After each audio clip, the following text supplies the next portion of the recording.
My name is Jenna Martello, and this is the first installment of Lovely Little Literature. My setup is obviously not the best right now. This is also not my mic. This is my parents' mic, so I don't really know if it's even working, but this is what we're gonna do for today. I hope it's not terrible and annoying to watch. But we have a very exciting topic today, so buckle your seatbelts.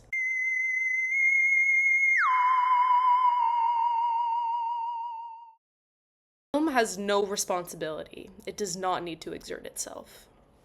This is what Bertolt Brecht has to say about film. Yet when we sit down to watch a movie, I'm talking about contemporary audiences, we hold the film responsible for showing us a new perspective or opening our eyes to something we have failed to realize previously. We are unimpressed with the film unless we really feel as though the film has exerted itself upon us, if I were to use Brecht's terms, in the time that we spent watching it. And many movies of today actually fail to do this, at least for me personally. But one that I've watched recently that really has exerted itself upon me so intensely to the point that I just haven't been able to stop thinking about it since my first watch is The Triangle of Sadness by Ruben Östlund. It's a 2022 film, so in the same realm as this phenomena of the 2022 Eat the Rich or satirizing the top 1% movies. So today we're going to examine how its unapologetically Brechtian devices are adapted and transferred to the film genre, and especially how the director uses the film as apparatus in contemporary media. Despite some critiques which label this film as inviting of the upper-class lifestyle, I think this film is a fantastic model for other contemporary Marxist filmmakers who do want to employ Brechtian devices in their pieces to produce similar effects on modern audiences as Brecht had on his audiences.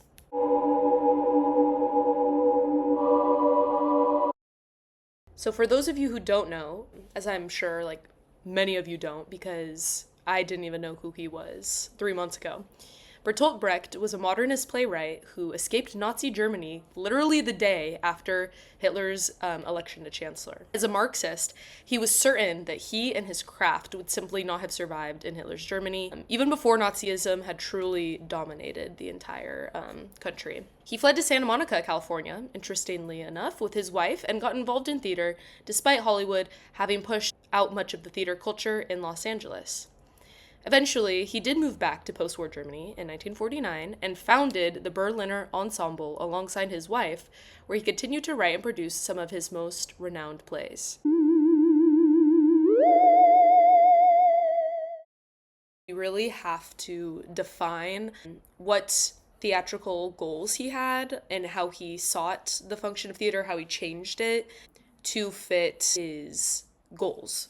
So, epic theater was his creation, and it differs from dramatic theater as it aims to provoke critical, rational thinking rather than this sort of emotional escapism. Think of Aristotle's, his emphasis on catharsis and purging emotion in a theater setting and then going back to the real world and sort of getting all those negative emotions out there. Brecht wants to do the opposite. He wants to stir up our emotions, invoke change based on what is happening, what we're seeing in the theater. So that's kind of the main goal of epic theater.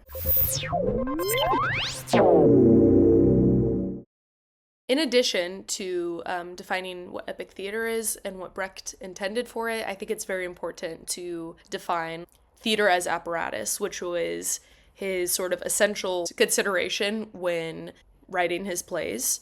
So theater as apparatus is to transform the stage from a passive entertainment machine into an active political tool. And so this is a part of epic theater and the essential goal of epic theater.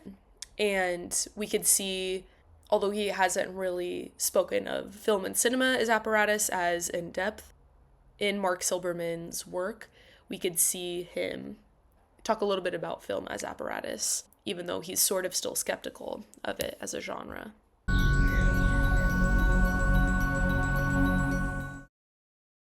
Something I really began to wonder at the beginning of my Brecht studies, which was still not very long ago, was, while being at the birthplace of film, why didn't Brecht endeavor to utilize the apparatus of the cinema in addition to or instead of the theater, which was still very prominent at that time, but also was being almost like slowly enveloped by cinema and film. Well, for one, there is no way that Brecht's very direct Marxist plays would have been accepted by Hollywood capitalist audiences in wartime America. Additionally, Brecht was clearly hesitant about the danger of film, which he viewed as a capitalistic tool that sneakily trapped audiences into emotional illusions and wowed them through spectacle rather than realistic depictions of class-based conditions. Scholar Roswitha Mueller writes in her book entitled Brecht and the Theory of Media about Brecht's hesitancy to work with emerging media, such as film and radio, due to its more authoritarian and commercial uses compared to the good old-fashioned theater. However, she does qualify that these mediums were in fact recognized as important and effective to Brecht. They just might have been on a lower priority list for him due to their novelty at the time. In fact, I was surprised to learn that he even participated in film and radio. In the book Brecht on Film and Radio by Mark Silberman, the author summarizes Brecht's attitude toward any form of media as the following. As an experimenter, then, he was more interested in the challenges presented by the changing demands of technology and history, making the familiar strange, as he did in his plays too, so that the audience perceives the principles governing reality and learns how to manipulate them. Nevertheless, in his lifetime, it was difficult for him to actualize any solo film projects based on his, quote, curious mixture of willingness to adapt to the demands of the movie industry and refusal to compromise on its terms that Silberman mentions. Brecht was a complicated guy, very interested in the dialectical, so this makes sense.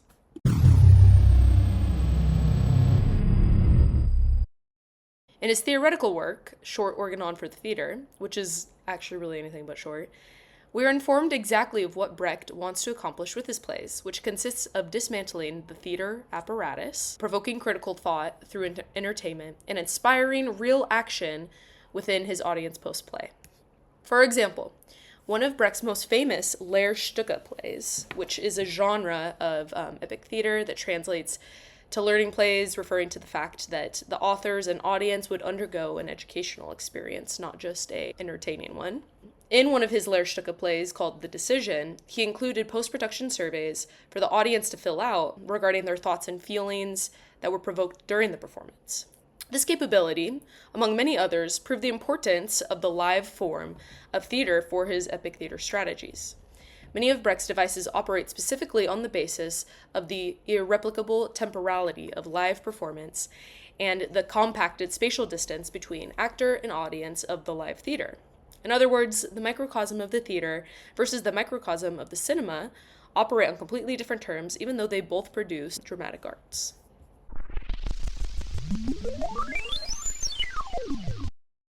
I can most definitely see where Brecht is coming from with his grievances regarding like the more authoritarian aspects of cinema.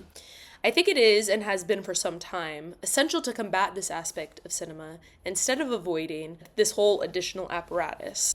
There's no doubt that film has absolutely overtaken the dramatic arts industry, leaving theatrical productions having more of a meager influence on the majority of modern bourgeois citizens today. Almost prophetically, Silberman argues that Brecht realized that, quote, sensationalism, suspense, grotesque humor, and the documentary quality of showing events and objects were cinematic effects that appealed to a broad public, which is something I think we could see now more than ever. I mean, despite a select few, I bet we can make a sweeping generalization that the bourgeois watch 100 movies for every live play or musical that we end up seeing. This is for one main overarching reason: the sheer accessibility of film. I mean, the price, the convenience, the comfortability. Obviously, as viewing technology has become more advanced, we have begun to opt for movies over live dramatic productions. For Brecht, however, this was not the technological reality, and the theater was still very much alive for the bourgeois class. Another factor, despite the political and technical realities that I suspect heavily contributed to his focus upon live theater, was based on the strict genre conventions of film media at the time. The golden age of Hollywood was the apex of the romantic idealism in the movie industry. Luckily, filmmaking and its industry have adapted in many ways to actually welcome rather than censor the harsh socioeconomic realities that Brecht had strove to capture entirely upon the stage that can now be broadcasted even further to the masses anywhere and at any time.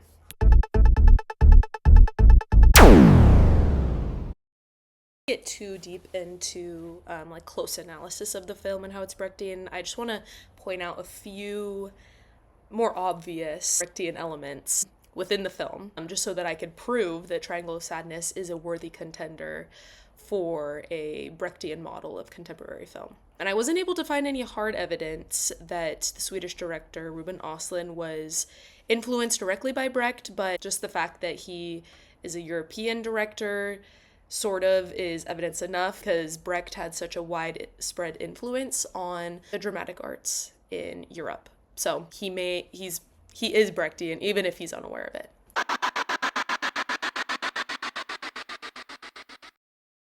First, this is sort of just like very basic to Brechtian form. In epic theater, the movie is split into 3 overarching acts or plots or storylines, so to speak. There is number 1, Carl and Yaya, the yacht, and then the island. And what's interesting is that I know that these are titled this way because he includes subtitles before the beginning of each act. This is something that Brecht did very, very often in his live performances, where he would actually have the written title of each act pulled up and displayed to the audience, which was something that wasn't really done before him. Sort of episodic structure is, a very typical Brechtian construction of plot. I put that in quotes because Brecht's aversion toward the classic Aristotelian theatrical hierarchy, which plot was always at number 1 for what made good theater, causes a lack of one identifiable plot in the movie, and instead presents a series of scenes that are not explicitly said to be linked or interconnected, but they obviously are, and we as the audience have to figure out the significance of each act. I would argue that this film adopts these elements to accommodate and ease contemporary audiences into a more unfamiliar concept of storyline.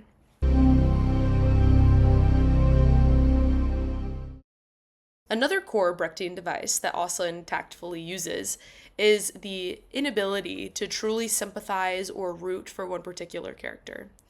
All of these characters are disgustingly flawed in their own way. Not that we can't sympathize with any of them, but that we don't directly relate or project ourselves really onto any of them because they have a lot of flaws. Even Abigail, the custodian on the boat that we really are beginning to root for at the beginning of the 3rd chapter, The Island, reveals her desperate desire for absolute power over the stranded passengers at the end of the movie.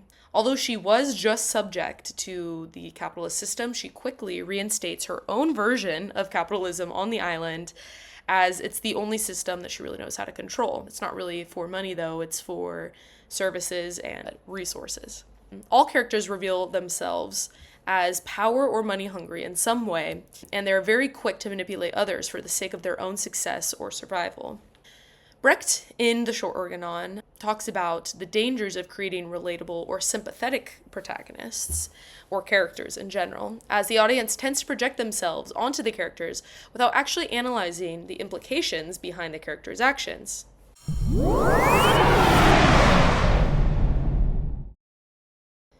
For the last, more obvious Brechtian element, the film's treatment of grounding itself in a certain political stance for further political action is one of the most essential elements of the Brechtian tradition. The scene depicting the diplomatic yet very dichotomous conversation between the self-declared Marxist, drunkard captain, who's played by Woody Harrelson, and the brazen Russian oligarchist truly epitomizes the dialectical nature of political reality that Brecht really sought to examine in his own plays. Woody Harrelson, the actor of the captain, actually admitted in an interview with director Ruben Östlund that his character wants the bourgeois to suffer. His character believes that he has too much abundance in his life to be a true Marxist, and calls himself a shit socialist multiple times, which is directly addressing this sort of masochist phenomena of the bourgeois class. Another example of Triangle of Sadness's clear political engagement is this very black comedy moment. Essentially, this old married couple and a bomb just flies onto the deck. The wife picks it up and she recognizes it, and she says to her husband, "Oh, it's one of ours." Subsequently blows up. So it's kind of this like really funny satire toward the bourgeois class, specifically their separation from the real consequences of their own commodity, of their own product. So it's super interesting.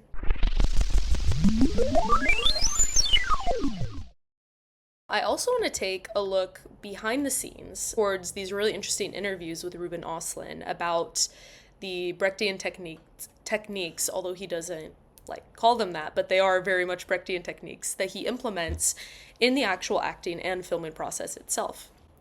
In an interview with Tom Power, Östlund frames his approach to filmmaking as his own experimental lab to play out certain socio-political scenarios.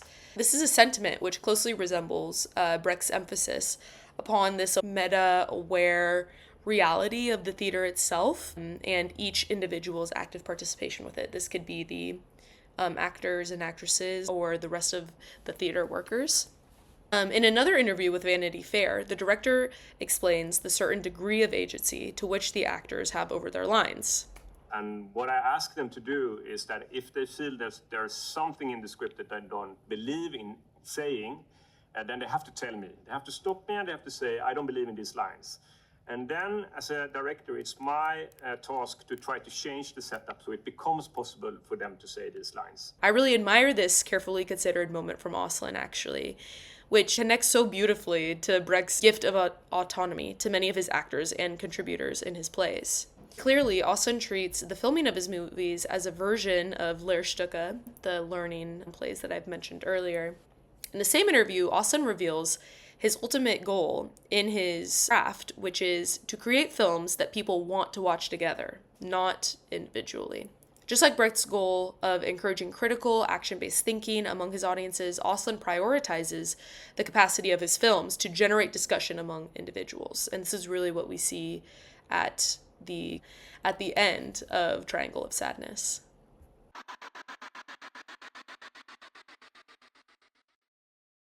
2022 was sort of crowned as this year of Eat the Rich movies. And there's dozens of videos about this on YouTube, where many express their dissatisfaction with the actual political and ideological impact of these movies. One YouTube creator, Jake Bishop, claims that Hollywood can't eat the rich, which points to the original frustrations that Brecht held with the apparatus of the cinema and film. Jake Bishop examines how these films first function as moneymakers and then critique films second.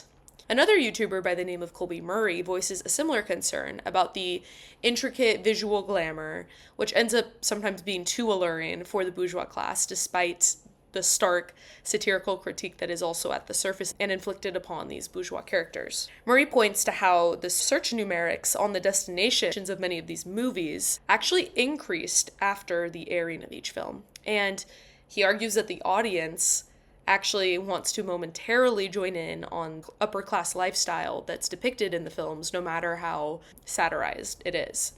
Bishop, he poses a few questions at the end of his video that I think are very important to bring up in this video. Do we want to go to the cinema to be confronted by hard truths that shatter our convenient worldview, or would we rather watch the rich shit themselves on a luxury yacht? So he's referring to an extremely graphic, very long, drawn-out scene of probably 10-15 minutes of passengers on the boat that they're at the captain's dinner, and then the food goes bad. For me, I just literally can't even bear to watch this really long, it's actually multiple scenes. I cannot bear to watch it. It's like 15 minutes and made me feel very alienated, very disgusted. It was a very grotesque moment. But I want to go back to the question that Jake Bishop posed. I think that these are very understandable questions to have, yet I think that we, kind of referring to like the bourgeois class in general, actually want both of these things. We want to be confronted with hard truths and watch rich people shit themselves on board. This is exactly what the bourgeois audiences of Brecht's Threepenny Opera wanted. The Threepenny Opera was a critique of the bourgeois class, yet Brecht observed that the masochistic lure that the Threepenny Opera had on the bourgeois class was actually really what caused its popularity. They couldn't get enough of being personally criticized. This is exactly the case with films like The Triangle of Sadness. Although the movie portrays a herd of the out-of-touch 1% bourgeois upper class, it also centers on a new type of bourgeois class, which is influencers. This is where beauty as currency comes into play, which is a theme that Oslin himself stated that he was exploring in the film. This subclass of the bourgeois isn't even really new money. I don't even think we could really call them that, as the two influencers, Carl and Yaya, are both on the yacht for free. They're doing it for sort of like this brand photo shoot deal. They're just individuals that are kind of new to performing this kind of like mimesis of being upper class as an experience, that is like being treated or perceived as upper class themselves and receiving upper class treatment and indulging in upper class luxuries. And it's all in exchange for their bodies as currency. This exposes an entirely new and unexplored territory for Marxist and other anti-capitalism commentators, which is a part of the reason why I think this movie is super important and deserves our attention. Some of the questions that kind of popped up in my head after I thought about this more was, does this sub-bourgeois class hold the same accountability as the actual 1%? If they do not actually hold any material influence, as in if they don't really actually have any money, this illusion of having money, are they actually upper class or bourgeois? What must we consider when using Brechtian devices in film versus in theater? All I can really think of to describe this idea of Brecht in film is with Heidegger's idea of thrown into the worldness, which captures being abruptly placed or thrown into the world, and in case of film specifically, thrown into like a scene. I think that Brecht's V-effect, the Verfremdung, functions along the same line as this Heidegger concept. As the audience, we are placed in this unfamiliar, unprecedented, and unexplained reality that we have to navigate and piece together ourselves without the help of any omniscient being, like, for example, a narrator, or a nicely packaged exposition that informs us of what to expect. Let's take a scene from the first section of the movie as an example, the one entitled Carl and Yaya. The audience is placed quite literally in between Carl and Yaya just as they left the restaurant in the middle of an argument over who was paying the bill.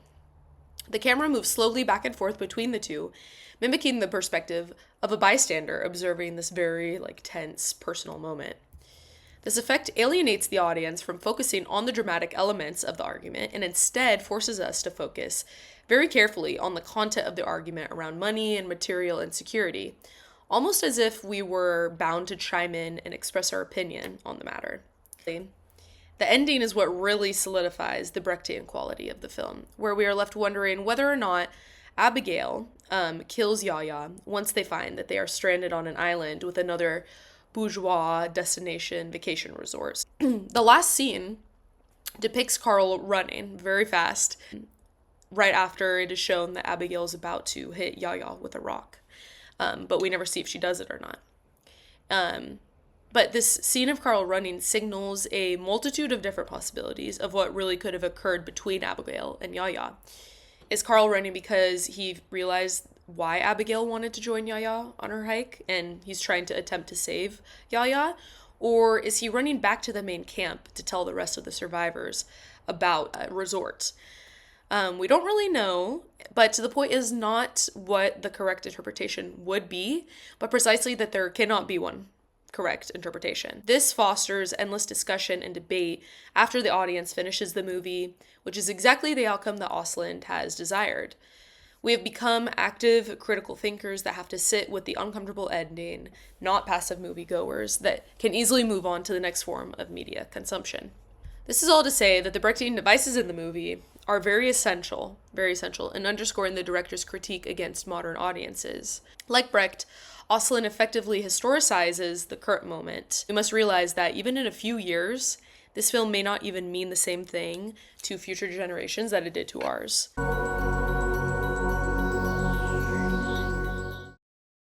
Ultimately, we never will truly see what Brecht specifically envisioned of film, the genre of film as an apparatus. But we can get glimpses based upon the fragments that he's left of his unfinished screenplays and unsung collaborations with other screenwriters and directors. I stand by the notion that Triangle of Sadness, however, is probably one of the most accurate examples of contemporary film that has effectively manifested Brechtian techniques.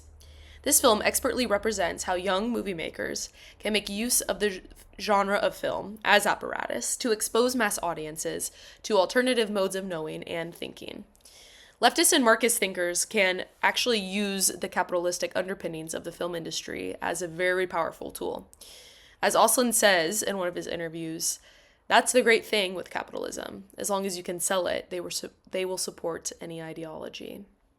So, yeah.